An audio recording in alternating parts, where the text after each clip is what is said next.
Welcome to Urban Dharma, the podcast, where suffering is optional. Hi, this is Reverend Kusala coming to you from downtown Los Angeles on another cold and rainy afternoon. What you're about to hear is an interview I did with Venerable Pannyavaro. Venerable Pannyavaro is the webmaster of buddhanet.net, the biggest and best Buddhist website on the internet. He is in Los Angeles. He'll be leaving Wednesday, which is tomorrow. And I had the opportunity of meeting him again at UCLA and asked him if he would do an interview with me about his practice as a Buddhist, how he got involved with Buddhism, especially about BuddhaNet, and his new project, Bodhi Tree, a meditation retreat center in Australia. So what you're about to hear is an edited version of my interview with Venerable Pannyavaro, the webmaster of buddhanet.net. So when I found out that Venerable Pannyavaro was here, I asked him if he'd be willing to come and speak about his new project, but also about the BuddhaNet and how he became a Buddhist. Last week or 2 weeks ago, we saw each other at UCLA. Venerable Thanissaro, or Thanissaro Bhikkhu, was giving a talk at UCLA on the forest tradition of Buddhism, and I didn't recognize you. And you came up to me and you said, "You look familiar." And I said, "Really?" And then you said, "Have you ever been in Wollongong?" And I said, "Yes, I was in Wollongong, Australia, 1998, at the World Fellowship of Buddhist conference." And that's when I first met Venerable Pannyavaro. Now, I'm working hard on pronouncing his name correctly, but you call yourself... Panya's quite okay, too. Panya's okay, too. It's too much of a mouthful. Well, it's good practice, but you're right. Panya is okay? Yeah, Panya's okay. And so it was then, I said, "Well, where are you staying in Los Angeles?" He says, "I'm staying at Dharma Vijaya Buddhist Vihara, which is just down the street on Crenshaw Boulevard." And I said, "Well, why don't I come and pick you up on Wednesday night, and you can come over here and then talk to the people that show up about yourself." And he kindly consented to talk about himself. So, and we have some new people here, we have some old people here, we have some people in the middle here. So a great little audience. And so my first question would be, you were in Australia. At some point, I imagine you probably weren't a Buddhist. What was it that turned you on to Buddhism? How old were you? And we can start there. Okay. Well, I'm 65 now. Okay. So when I first came in contact, I was 20, and I was just a student. Oh. Okay. So 65, what's that? What's the maths there? 45 or something? Something like that. 45 years ago. Okay. And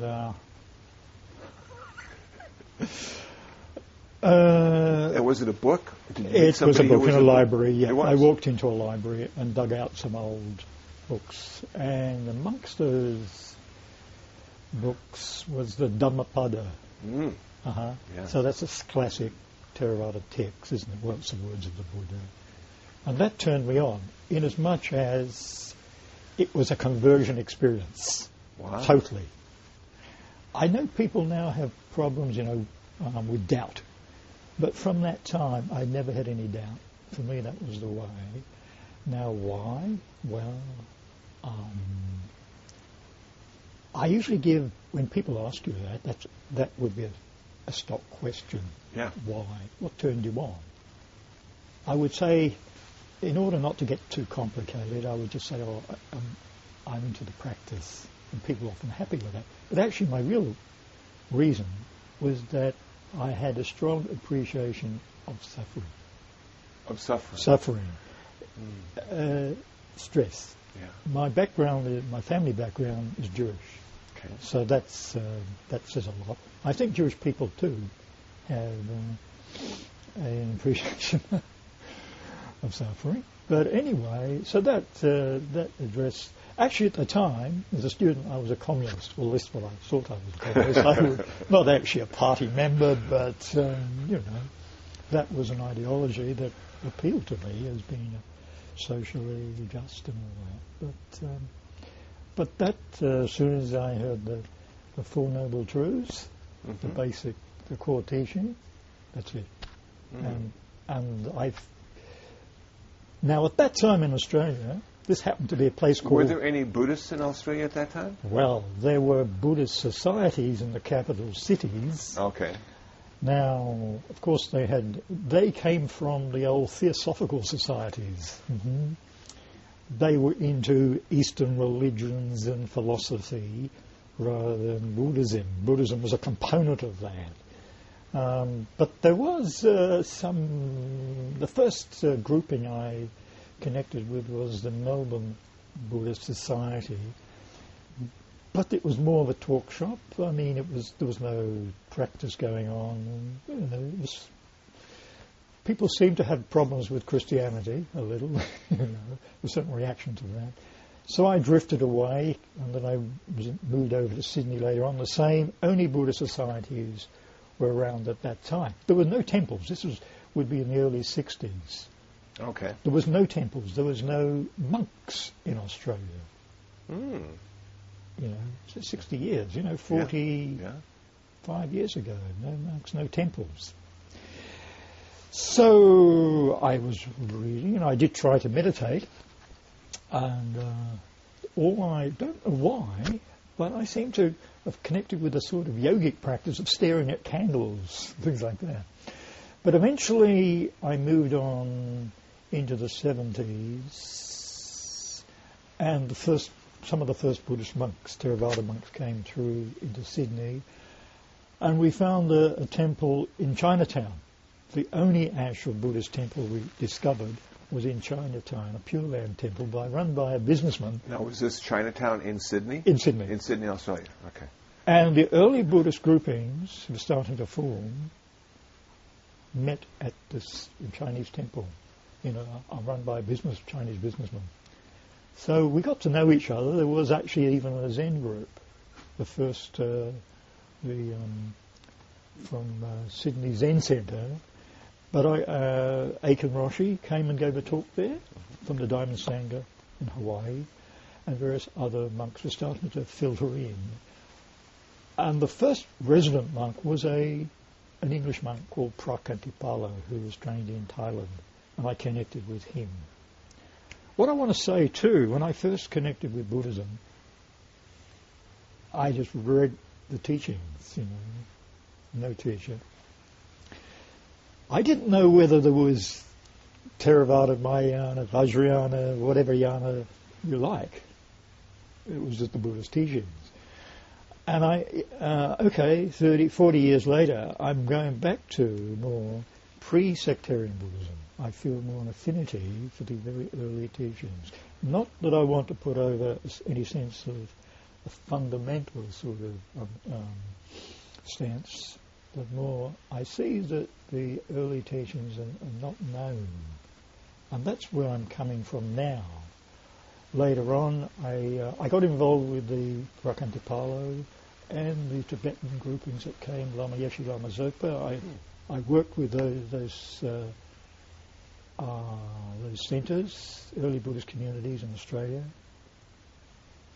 the Theravada, and the Tibetan groups, the real ones, and it was great. Later on, in about 74, I went to India and doing other things, as one did at that time. But I stayed in an ashram in Pondicherry, Sri Aurobindo ashram at Auroville. And there I heard about some Buddhist meditation. And I went into Varanasi and the Burmese Vihara there, and did a 30-day course with Goenka, and a 10-day course with Goenka, and then with Robert Hobber, who was an American teacher in the Ubakin tradition, / now Goenka practice. So that was my first contact with actual Buddhist practice. And then I went on to Bodh Gaya, as one does, and sat under the Bodhi Tree after doing a 30-day retreat. It just happened that it was the first Kalachakra initiation with the Dalai Lama. I just happened to be there, which was pretty mind-blowing. And I met up with the first teacher in the tradition and practice I do now, which was Manindraji, which is the Mahasi Sayadaw Vipassana tradition from Burma. So I made that connection there. And later on, he actually surprisingly came to Australia, did Manindraji. And I also came over this side of the world, the US of A, Barrie, Massachusetts. I met Joseph Goldstein at that first in Bodh Gaya in 1974.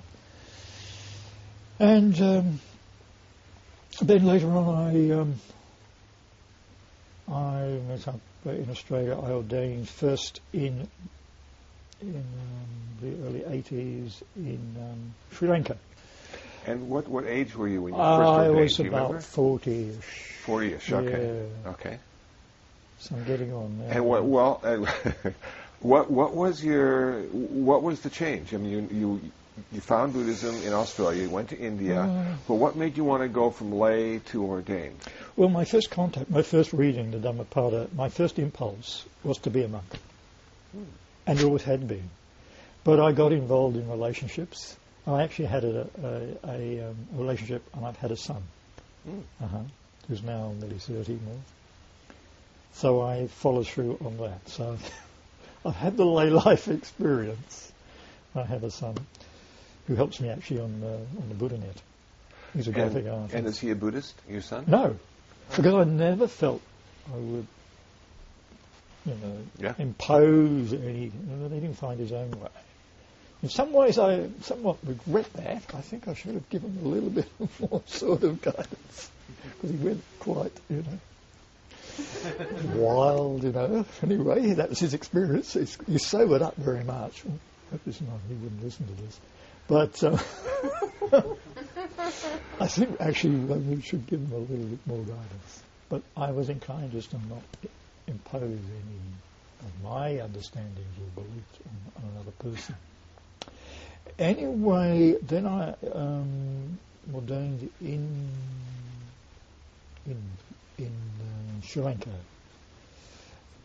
So after a year I left and went on to Thailand and got higher ordination, and then after a year I moved on to Burma, which I found my niche there and practiced intensively in the Mahasi Sayadaw intensive Vipassana tradition, off and on, because you couldn't get long-term visas, 5, 6, 7 years. And I always appreciate that practice over there. That is where my heart is. Anyway, I went back to Australia in about... Yeah. What year did you get back to Australia? Oh, Paul, I'm very poor with chronology. It all gets lost, but vaguely, it must have been about 80, 89. Okay. Something like that. Now, BuddhaNet started in 92? Yeah. Was that your... And were you into computers before BuddhaNet? Not at all. Not at all? I had no... Totally literate and computer literate. Wow. But so what was your insight? Did you just think that the web was going to be it? No vision, no. People ask you that. Not at all. I set up a meditation group, Buddha Dharma Meditation Association in Sydney, with the idea or the need to bring my teacher back into Australia, which I did. That was my motivation. I wasn't inclined to set myself up as a teacher, but I did bring my teacher over and run it as a meditation organisation for a few years. And then, as it happened, when you organise things, you have to put out material there, newsletters, and then the first computers came in, or the first PCs, the 386s, and the rest of them. you know, IBM as used to call them and stuff like that. Then my downfall was somebody gave me a modem.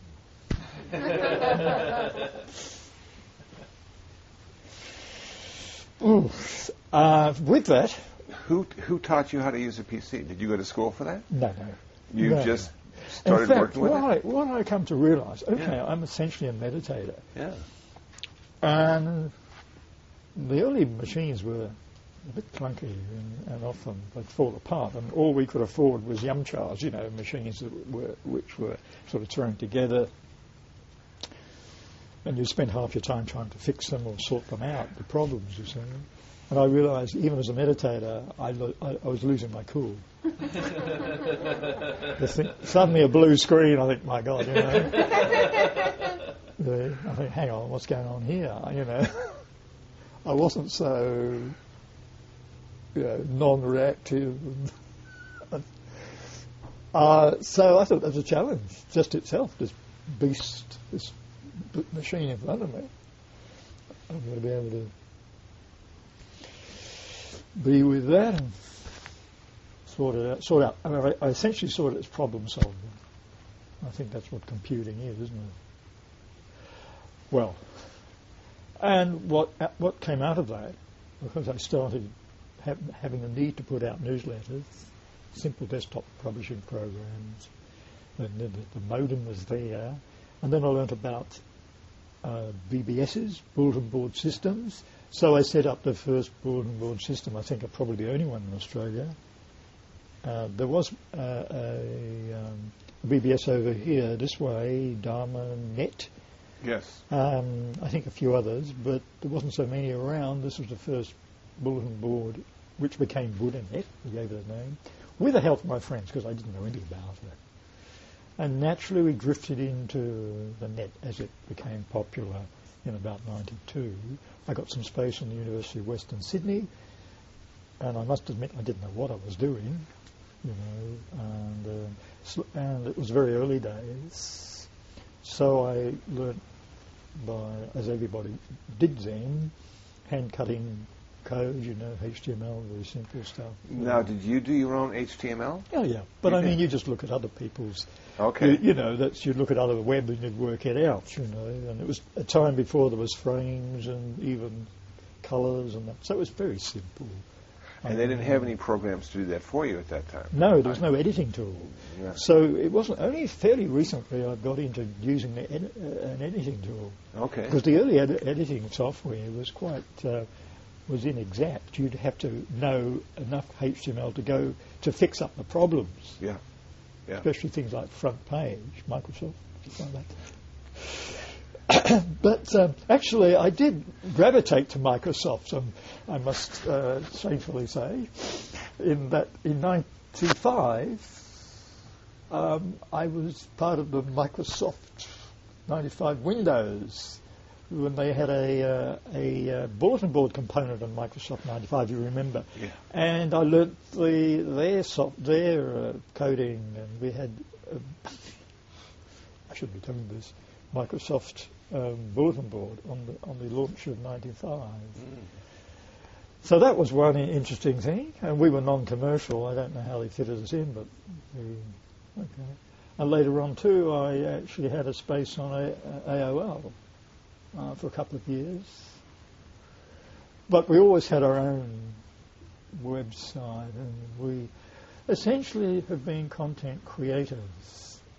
And that's just... Content creators? No, content. Content creators. Creating content. Yes. Other websites... It's like original content you put together. Or using other people, Yeah. People who contribute content. That's Yeah. what essentially BuddhaNet has been. For instance, our Buddhist studies Yes. is we've got a section on primary and secondary Buddhist studies, and nobody else I saw was preparing material on that level, or very little of it. Mm-hmm. So there was a need there, so a niche there. So I developed that. Currently I'm going to Taiwan next month, and there's a group there who are translating our Buddhist studies for schools, primary and secondary level, into Chinese. So, I mean, BuddhaNet just grew. Yeah. So there was no grand vision. I didn't know what I was doing. It just happened. Perhaps there was a challenge there for me. And then I saw the feedback I got was, now I came across Buddhism through books, through libraries. I'm meeting people now and saying, well, I was on the net, or I was on BuddhaNet. Yeah. That was my first contact. And now I'm meditating and studying, following it through. So while it's been quite a demanding on my time and effort, because at one point in Australia, I have actually more inclined to being at heart a do-gooder, and people approaching me as a monk for that to help with their problems. So when I returned to Australia, I decided, well, I've got no professional skills, so I did some training as a counsellor, and especially grief counselling. And so I started to work in hospices, and I had BuddhaNet going. I was teaching classes in schools and doing meditation. And where were you staying at this point? I was in Sydney. But were you in a house? In a house. In a house. I was paying rent on a house. You were paying in rent. Sydney. And did that become also a meditation center? It was quite small. It was a small terrace house in a city. Okay. So I was keeping that running, plus running BuddhaNet, and I was also doing telephone counselling. Wow. With a group called Grief Support, which I rather enjoyed because I wasn't then considered to be a monk. I was with people who were, which is a bit of a freedom too when you're a monk. Yeah. Because as you'd appreciate, because it's just a voice on the other end of the phone. Yeah, you're just another person. This is great. It's a relief because the more people put you up on pedestals, and also if you put on a pedestal, people are looking for your flaws too. So you've got to be very, you've got to behave yourself in public anyway. True, yeah. So anyway, that was and then BuddhaNet just grew and grew, and I more or less, while I consider myself just a meditator, and that's my core business. Yeah. So we have moved BuddhaNet. Our server's still in Sydney, but we're working on BuddhaNet. Do you own your own server? Yes, a box. A box. And we look after our own server. With a volunteer. Okay. And how many hits do you get a day? Well, it's between 700 to 800,000 hits per day. Wow. Yeah. A lot of them are coming from the States, actually, probably roughly 2/3 from the States, and Singapore. We have now a team, if you like, not that we sit around as a team, but we've got David Basson who looks after our box. We're working currently on a database, which will be up and running within a month, for our World Buddhist Directory, which we've also published hard copy recently, a couple of years ago now. The database and so we've got a chap doing that, but we're paying him necessarily with expertise. And we're also building a database for an electronic Buddhist library, worldwide e-library. So it will be a repository of Buddhist content, texts, artwork, audio, and video clips. So that's another. We've got the back end. We've got the database up and running, and what we need to collect more material. That's one thing we do need. Buddhist organisations to make the contribution of their content. Yeah. It's not just in BuddhaNet. We'll probably put it on another website, so that this material can be freely downloaded. Okay. That's our current project. Okay. 2 databases. So that, and if I've got a vision or just an idea, or what I'd like to see would be a multimedia centre where we're developing high quality Buddhist multimedia. Because the kids nowadays, they're not going to look at just texts and, low-level sort of graphics. They're they're really buzzy, quality. Sure. So there's a need there in the Buddhist world for Buddhist content, high-quality Buddhist multimedia content. So I'd like to step that up a BuddhaNet or bring in other organisations. It will require substantial resources, as you can appreciate, because when you start to talk about multimedia, you're talking about, high-end material. So I even think there is a commercial need there, if you like, and maybe that's the only way it will happen for high-quality Buddhist multimedia. Anyway, okay, that's one thing I'd hope to happen at that's new property. We're in the process of purchasing at the moment 95 acres. And how did you find the property? Well, we were offered part of that property. Wow. There's a house, 2-bedroom house, and a studio and some sheds. And we're currently renting it. And part of the 70 acres we were given. But when we looked at the legals, subdividing it and sharing all this thing, it was just too complicated. And also this person who was offering us the part of his land wanted to build as well, and when we looked at the development application to do the building, that we couldn't both build on the same property. There's limitations. So we turned around and said, okay, we'll try and buy it off you. And that's what we're in the process, looking for 400,000 Australian dollars. So we're looking to get a mortgage. Here we go again, So what else can you do, But we hope to have a BuddhaNet there. We've already approached the council, so we can. It's a viable project. What we want to do is set up a monastery. That is a place for monks and nuns that could be autonomous. There's just myself and another monk, and a nun who's in the Burmese tradition, an Australian nun who's been 6 years ordained, and she's in the same meditation tradition. She's going to move in a month or so.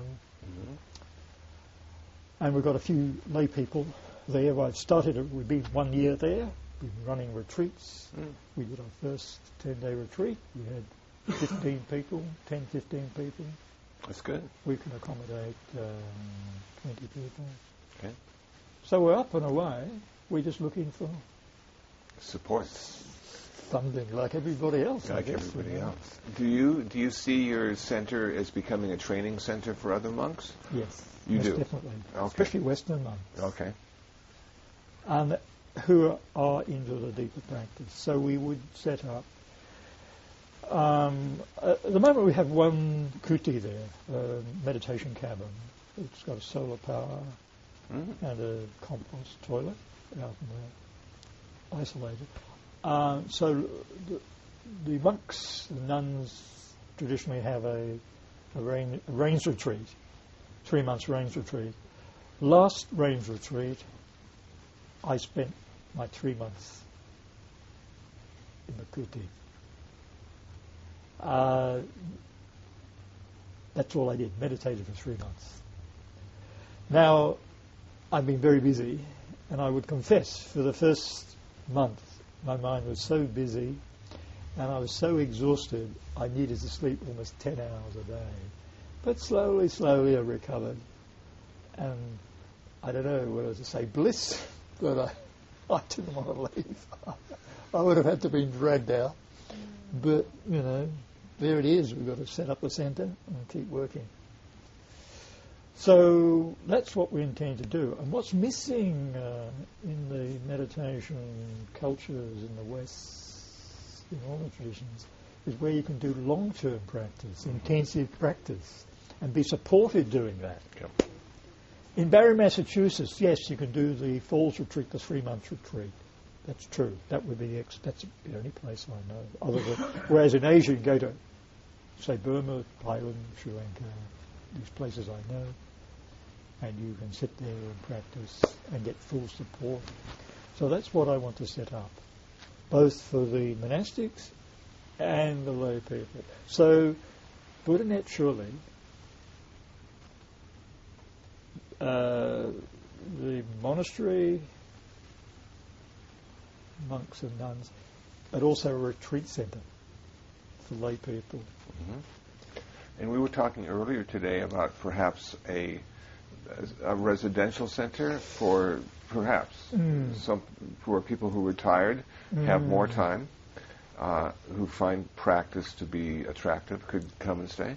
Yes, well, I said I'm 65, and a lot of people in my generation who were pioneers in the Buddhism, however they connected with it, getting a retirement age. And there is either whether we can do it on the property later on when we can subdivide some of our land, but we'd like to set a Buddhist retirement village. There's people out there who wouldn't want to become, perhaps for family reasons, have that commitment to be ordained, and still have involvement in the lay life with the family and whatever, but would want to come into a Buddhist culture, because what we want to set up essentially is a meditation community. Yeah. See, now how that's going to pan out, I mean, I haven't got, a formula, this is going to be like this or that. I'm going with the flow of it. Good. Well, our time has ended. I want to thank you very much. It's been just wonderful. Well, that's it. That was my interview with Venerable Pannyavaro, the webmaster of BuddhaNet.net. If you haven't been there yet, please visit BuddhaNet.net. I think you'll find it very useful and very interesting. If you'd like to know more about me, please visit my website, kusala.info, Kusala.info, and of course my Buddhist website, urbandharma.org. Well, until next time, until the next podcast, be happy, be peaceful, and most of all, be free from suffering.